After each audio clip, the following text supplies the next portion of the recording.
என்ன மனோஜ், இந்த ஜோடி ஓகேவா உங்களுக்கு? ஐயோ ஐயோ, நம்ம விஜயாவோட கற்பனைக்கு அளவே இல்லாமல் போச்சு. ஸோ மீத்து வந்து அவங்க வீட்டுக்கு வராங்க. ஸோ ரவியோட ஓனர் வராங்க. வந்துட்டு இந்த மாதிரி ஏற்கனவே எங்களுக்கு 4 பிரான்ச் இருக்குது, இதுக்கப்புறம் நான் ஆரம்பிக்க போகிற எல்லா பிரான்ச்சுக்குமே வந்து ரவியை தான் நான் ஒர்க்கிங் பார்ட்னராக செலக்ட் பண்ணியிருக்கேன் அப்படின்னு சொல்ல வராங்க. உடனே விஜயா வந்து இதுக்கெலாம் ரொம்ப செலவாகுமேம்மா அப்படின்னு சொல்லி மனோஜ் சொல்கிறேன். ஆமாம்மா, ஒரு 2 கோடி 3 கோடி அப்படி ஆகும். உடனே மீத்து சொல்லுவாங்க, இல்லை இல்லை 20 crores ஆயிருக்கு இது வரைக்கும் அப்படின்னு சொல்கிறாங்க. உடனே நம்ம விஜயா வந்து கணக்கு போட்டாங்க. ஸோ பலக்குரல்னு சொல்ல ஸ்ருதி வந்து பணக்கார வீட்டு பொண்ணு தான். ஆனால் இவ வந்து அவ்வளோ விட பணக்கார வீட்டு பொண்ணாக இருக்கா. ஸோ நம்ம ஏன் இந்த பார்லர் காரியை கட் பண்ணிட்டு இந்த பொண்ணை மனோஜ் கல்யாணம் பண்ணி வைக்கக்கூடாதுன்னு யோசிக்கிறாங்க.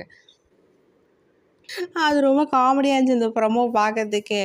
ஸோ இப்போ ஸ்ருதி என்ன சொல்ல போகிறாங்கன்னு தெரியல. ஏன்னா வந்து ஸ்ருதி ஆல்ரெடி நீத்து மேலே ரொம்ப கோவமாக இருக்காங்க இல்லைங்களா. ஆனால் என்னை பொறுத்த வரைக்கும் இப்போ ஒரு ரெஸ்டாரண்ட்டுக்கு நம்ம ஓனருன்றதை விட, அதுவும் நம்ம சொந்த காசில் செலவு பண்ணல, மாமனார் மாமியார் காசுலேருந்து செலவு பண்ணுற ஓனருன்ற விட, இத்தனை ஒரு ரெஸ்டாரண்ட்டோட பிரான்ச்சஸ்க்கு நம்ம வந்து ஒரு ஒர்க்கிங் பார்ட்னர் அப்படின்னு சொல்கிறது எனக்கு இன்னும் கொஞ்சம் பெருமையாக தான் படுது.